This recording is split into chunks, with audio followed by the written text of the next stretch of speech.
है। मैं PMC government senior secondary school Sherpur में 9वीं कक्षा की छात्रा हूँ। आज हम सभी आप सभी के सामने एक साइंस ड्रामा लेकर प्रस्तुत हुए हैं, जिसमें हमारी थीम है science and technology for the benefit of Mankind.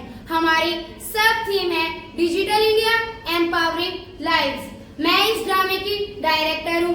अब मेरे सभी सहभागी आप सभी को अपना परिचय देंगे। नमस्कार, मेरा नाम उमेश है। मैं 7वीं कक्षा का छात्र हूँ। मैं इस साइंस ड्रामा में राजू, जो कि एक गांव के स्कूल का विद्यार्थी है, उसकी भूमिका निभा रहा हूँ।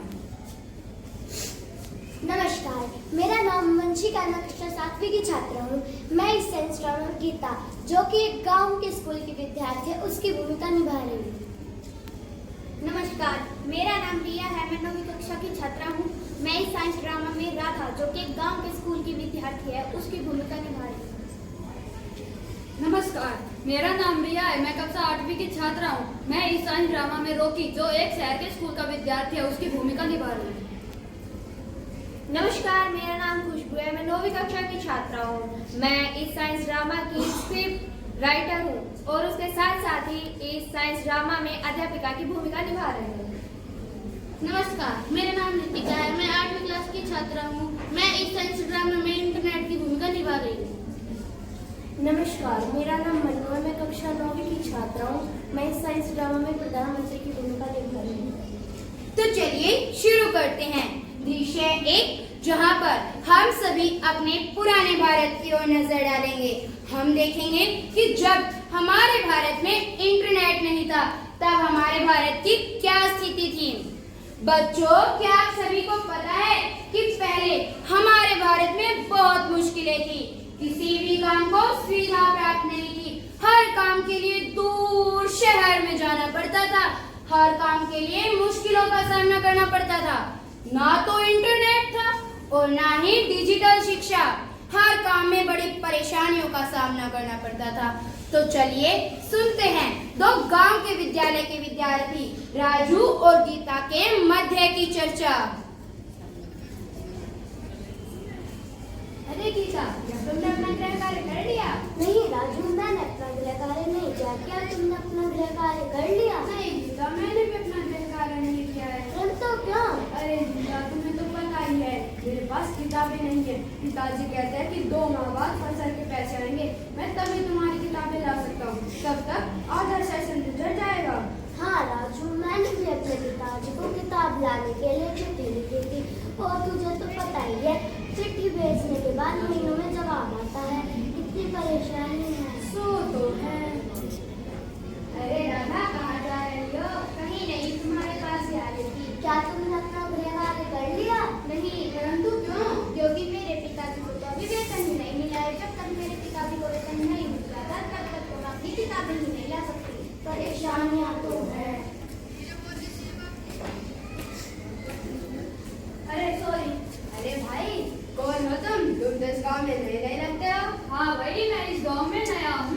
यहाँ मैं अपनी बुआ के घर आया हूँ। तुम्हारा नाम क्या है? मेरा नाम रॉकी है। तुम कौन से स्कूल में पढ़ते हो? मैं शहर के स्कूल में पढ़ता हूँ। हमसे अच्छे तो शहर वाले बच्चे ही हैं। क्यों, क्या हुआ? अरे तुम्हें पता है, गांव के स्कूल के विद्यार्थियों को तो समय पर किताबें भी नहीं मिल पाती हैं।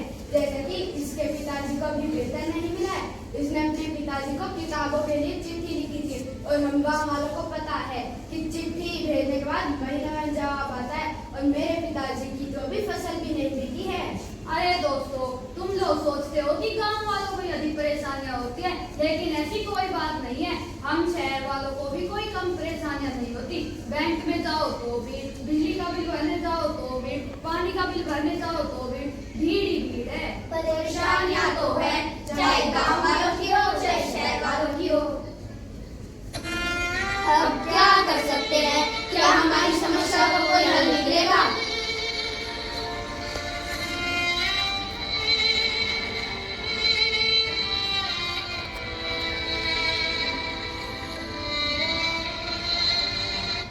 जैसा कि आप सभी ने दृश्य 1 में देखा कि हमारे पुराने भारत में तो बहुत परेशानियां थी।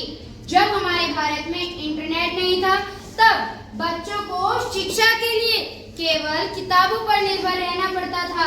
दृश्य 2 डिजिटल इंडिया की घोषणा हो चुकी है और माननीय प्रधानमंत्री जी मंच पर जनता को संबोधित कर रहे हैं। नमस्कार। सौगंध मुझे इस मिट्टी की, सौगंध मुझे इस मिट्टी की, मैं देश नहीं झुकने दूंगा। सौगंध मुझे इस मिट्टी की, मैं देश नहीं मिटने दूंगा। प्यारे देशवासियों, हमारा भारत अब किसी से कम नहीं। हमारा भारत इस दुनिया के बाकी देशों की तरह डिजिटल बनेगा। अब भारत बदलेगा, हमारा भारत भी बनेगा डिजिटल इंडिया। अब हर गांव, हर शहर तक इंटरनेट पहुंचेगा। हमारे बच्चे ऑनलाइन पढ़ाई करेंगे, लोग ऑनलाइन बैंकिंग करेंगे। धन्यवाद।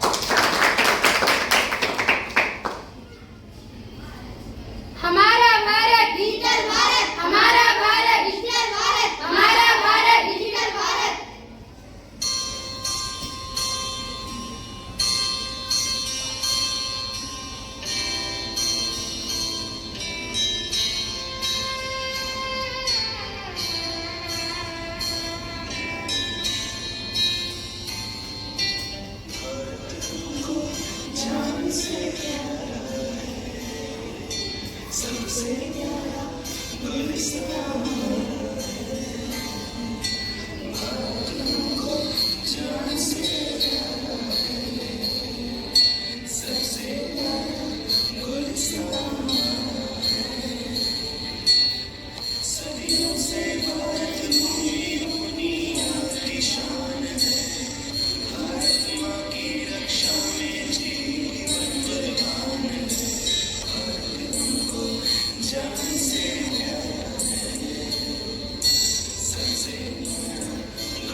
जैसा कि आप सभी ने दृश्य 2 में देखा कि अब हमारे भारत में इंटरनेट का आगमन हो गया है। अब हमारा भारत डिजिटल बन चुका है। अब हमारे भारत के लोग भी इंटरनेट का उपयोग करेंगे। दृश्य 3 बदलाव की शुरुआत। अब जब हमारे भारत में इंटरनेट आ ही चुका है तो उसमें कुछ बदलाव भी तो होंगे। देखते हैं क्या है वो बदलाव और सुनते हैं कक्षा में उपस्थित विद्यार्थियों व शिक्षिका के मध्य की चर्चा। Good morning ma'am. Good morning बच्चों, बैठ जाइए आप सभी। बच्चों कैसे हैं आप सभी? अच्छे हैं मैम। बच्चों आज मैं बहुत खुश हूँ। पूछो क्यों? क्यों मैम? बच्चों आप सभी को भी यह जानकर बहुत खुशी होगी कि अब हमारा भारत बदल चुका है। अब हमारा भारत डिजिटल बन चुका है। अब हम किताबों के साथ साथ नई नई तकनीकों का उपयोग करके पढ़ेंगे। बच्चों अब हम पढ़ाई सिर्फ किताबों से ही नहीं बल्कि स्मार्ट बोर्ड्स, कंप्यूटर्स, टैब जैसे उपकरणों से भी करेंगे।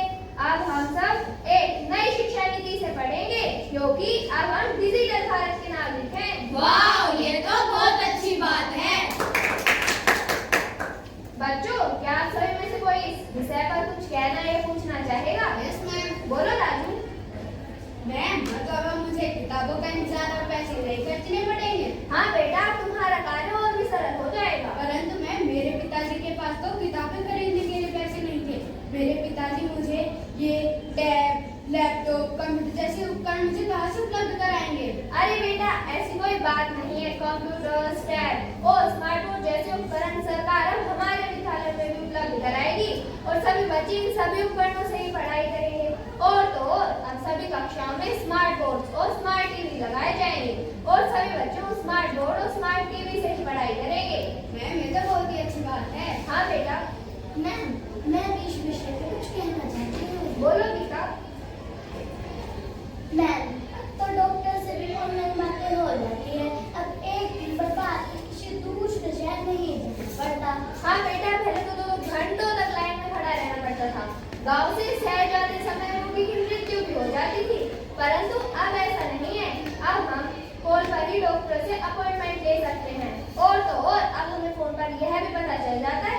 कि डॉक्टर अस्पताल में उपस्थित है या नहीं, जिससे हम रोगी को किसी अन्य अस्पताल में ले जा सकते हैं। और तो और अब हम डिजिटल माध्यम से रोगी को प्राथमिक उपचार देकर उसकी मृत्यु होने से बचा सकते हैं। जी मैम, धन्यवाद। हा हा हा हा, मैं हूँ इंटरनेट। मैं ही हूँ वो फरिश्ता जो आपके काम आता हूँ। आपके आधे क्या, पूरे काम को चुटकियों में सरल बनाता हूँ।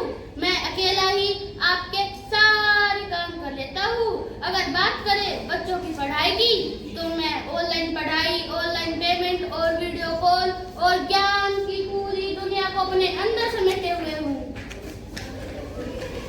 हाँ जी हाँ, सचमुच अब इंडिया बदल रहा है। आपके बच्चे मोबाइल, टैब, लैपटॉप से पढ़ाई करते हुए दिखाई देंगे। तो देखा आपने, इंटरनेट ने बच्चों की पढ़ाई की समस्या को भी हल कर दिया है। पहले वो केवल किताबों से पढ़ाई किया करते थे, लेकिन अब ऐसा नहीं है। अब हमारे देश के बच्चे कंप्यूटर्स, लैपटॉप जैसे उपकरणों से भी पढ़ाई करेंगे।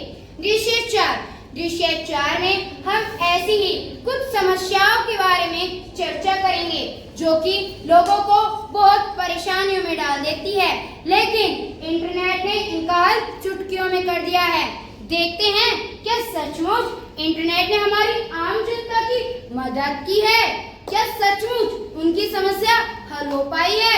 और अगर हुई भी है तो कैसे हुई है वो? अरे राजू, कैसे हो तुम? अरे मैं तो बहुत बढ़िया हूँ। तुम तीनों बताओ, तुम तीनों कैसी हो?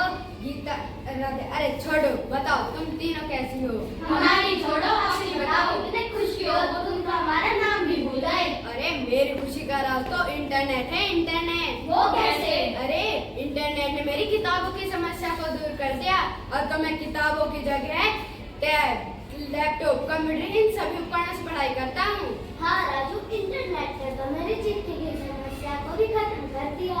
अरे सही कहा दोस्तों, अब गांव और शहर की दूरियां मिट गई है। सब कुछ ऑनलाइन जो हो गया है। अगर मुझे किसी भी एग्जाम की तैयारी करनी होती है, तो मैं टैब पे कोई भी ऐप इंस्टॉल करके या फिर किसी चैनल से उस एग्जाम के बारे में जानकारी ले पाती हूँ।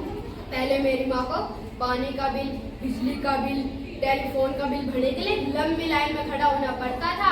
अब तो ये सारी चीजें इंटरनेट से चुटकियों में हो जाती हैं। और अब तो हवाई यात्रा टिकट, रेलगाड़ी यात्रा टिकट, बस यात्रा टिकट भी ऑनलाइन बुकिंग हो जाती है। साथ ही साथ हम सीट भी बुक कर सकते हैं। हाँ राजू, तुम सही कह रहे हो।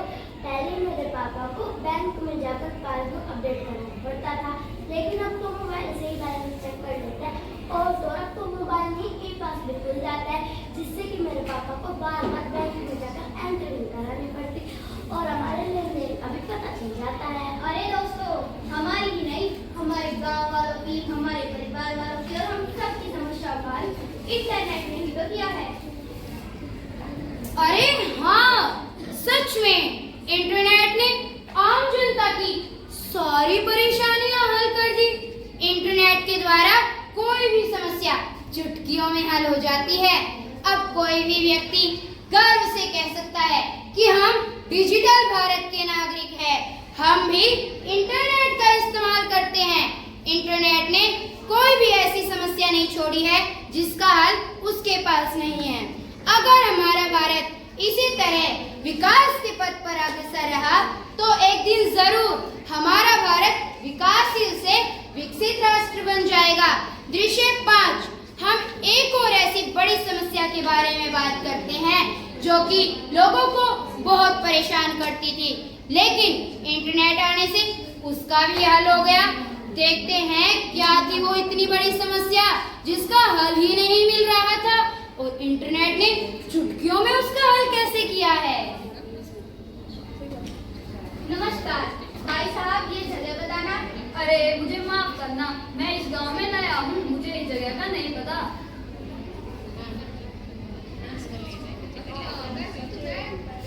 नमस्कार बहन जी, ये जगह बताना। हाँ, इस जगह का मुझे पता है। इस यहाँ से सीधे लगे right, left, right, left, right, left. माफ करना, इस साइड मुझे कुछ नहीं पता। पहले राइट, फिर लेफ्ट, फिर से राइट, फिर लेफ्ट। क्या बताया उसमें, अपने समझ ही नहीं आया। चलो छोड़ो, किसी और से पूछती हूँ। ऐसे तो मैं अपनी मंजिल तक कभी पहुंच ही नहीं पाऊंगी। अरे वो मैम समझदार दिख रही है, क्या पता वो ही मेरी समस्या का हल कर दे। मैम ये जगह बताना। अरे अब तो ये युग में भी आप जगह का पता पूछ रहे हैं। अब तो भारत बदल चुका है, अब भारत डिजिटल बन चुका है। अरे छोड़िए आप इसे, क्या आपके पास बड़ा फोन है? हाँ। अरे अब तो इंटरनेट ने सभी समस्याओं का हल कर दिया। लाइए मैं आपको बताती हूँ। सबसे पहले हम नेविगेशन ऑन करेंगे, फिर मैप पर जाएंगे। देखिए आपको कितने सारे रास्ते नजर आ रहे हैं। फिर सर्च पर टैप करेंगे और उसके बाद आप अपनी जगह का पता डालेंगे और ऐसे आप अपनी मंजिल तक पहुँच जाएंगे। अरे वाह, इसमें तो मेरी परेशानी का हल कर दिया। अरे नहीं नहीं, अभी आपकी पूरी समस्या हल नहीं हुई है। जो ये रेड लाइन दिख रही है, इसका मतलब है कि सड़क पर जाम लगा हुआ है, तो आप किसी अन्य सड़क से अपनी मंजिल तक जा सकती हैं। इससे आपके समय की भी बचत होगी। ये तो बहुत अच्छी बात है, धन्यवाद। अरे वाह, अब तो मैं अपनी मंजिल तक जरूर पहुंच ही जाऊंगी। अरे हाँ, सच में इंटरनेट ने सारी समस्याएं चुटकियों में हल कर दी है। सचमुच इंटरनेट बहुत काम की चीज है। सचमुच अब हमारा भारत डिजिटल हो चुका है। अब हमें किसी भी काम को करने में कोई परेशानी नहीं आएगी। इंटरनेट ने हमारी छोटी से लेकर इतनी बड़ी समस्या तक सभी को हल कर दिया। इंटरनेट बहुत काम की चीज है। अब तो इंटरनेट हमारी रोजमर्रा की जिंदगी का, हमारे जीवन का महत्वपूर्ण हिस्सा बन चुका है। हमारे जीवन का एक बड़ा हिस्सा, जिसने हमारी सारी परेशानियों को हल कर दिया। और अगर ऐसे ही चलता रहा तो मेरे हिसाब से तो हमारा आने वाला भविष्य इंटरनेट के कारण अब और भी बेहतर हो जाएगा। बेहतर नहीं, और भी बेहतरीन बन जाएगा। इंटरनेट हमारे जीवन का महत्वपूर्ण हिस्सा बन जाएगा। हम घर बैठे ही किसी भी काम को अच्छे से चुटकियों में इंटरनेट के द्वारा कर पाएंगे। किसी भी काम में कोई असुविधा नहीं होगी, कोई परेशानी नहीं आएगी, कोई समस्या नहीं आएगी। दृश्य 6, हम अब भविष्य के भारत की बात करते हैं। यदि हम इसी तरह इंटरनेट का उपयोग करते रहे तो भविष्य में हमारा भारत विकासशील से विकसित भारत बन जाएगा। विकसित भारत। देखते हैं भविष्य में हमारा भारत कैसा होगा। हम हैं भविष्य के भारत के लोग। आज का डिजिटल बच्चा कल का डिजिटल भविष्य बनेगा। डिजिटल भारत ही हमें शक्तिशाली बनाएगा। अब जब डिजिटल भारत की चर्चा हो ही रही है तो माननीय प्रधानमंत्री जी के भी कुछ विचार सुन लेते हैं कि वो डिजिटल भारत के विषय में क्या कह रहे हैं। देखते हैं माननीय प्रधानमंत्री जी को, जो कि मंच से जनता को संबोधित कर रहे हैं। नमस्कार भाइयों और बहनों, हमारा सपना सभी को शिक्षा, सभी को सुविधा, सभी को इंटरनेट। कुछ ही सालों में हमारा भारत विकासशील से विकसित भारत बन जाएगा। अब हमारे देश के किसानों को फसल से संबंधित समस्या, बच्चों को पढ़ाई से संबंधित समस्या, रिश्तेदारों को संदेश भेजने से संबंधित समस्याओं का सामना नहीं करना पड़ेगा। यह सब इंटरनेट से ही संभव हो पाया है। अब हमारे गांव के बच्चों की प्रतिभाएं सामने आएंगी। अब आने वाली पीढ़ी नए भारत को देखेगी, जहां उन्हें इंटरनेट से संबंधित किसी भी समस्याओं का सामना नहीं करना पड़ेगा, बल्कि हमारे देश के बच्चे इंटरनेट की सहायता से किसी भी विधा में अपना भविष्य बना सकते हैं तथा अपने देश का नाम रोशन कर सकते हैं। अब हमारे देश के हर वर्ग जैसे किसान, कर्मचारी, युवा, वृद्ध, बच्चे सभी को लाभ मिला है। मित्रों, अब हम इतने डिजिटल हो चुके हैं कि हम कह सकते हैं we are the dawn of quantum age, we are the dawn of AI age. धन्यवाद। यही है डिजिटल इंडिया। समय की बचत,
देखा आपने, इंटरनेट आने से हमारी जिंदगी कितनी बदल गई है। पहले हमारे देश के बच्चे तकनीकों के अभाव में विदेशों में जाते थे, वहीं पर पढ़ाई करते थे और वहीं पर ही अपना कौशल दिखलाते थे, अपनी सेवा विदेशों में ही दे दिया करते थे। लेकिन अब हमारा भारत डिजिटल हो चुका है। अब हमारे भारत के बच्चे भारत में ही पढ़ाई करेंगे, बल्कि विदेशों से भी बच्चे आकर भारत में पढ़ाई करेंगे और यहीं पर ही अपनी सेवा प्रदान करेंगे। पहले तकनीकों का अभाव था, लेकिन अब हम डिजिटल भारत के नागरिक हैं। डिजिटल भारत होने के बाद माननीय प्रधानमंत्री जी ने कई योजनाएं भी लागू की है, जैसे लाडो लक्ष्मी योजना, वृद्ध पेंशन योजना, विधवा पेंशन योजना और सुकन्या कुमारी योजना। इंटरनेट ने सचमुच आम जनता की बहुत मदद की है। धन्यवाद।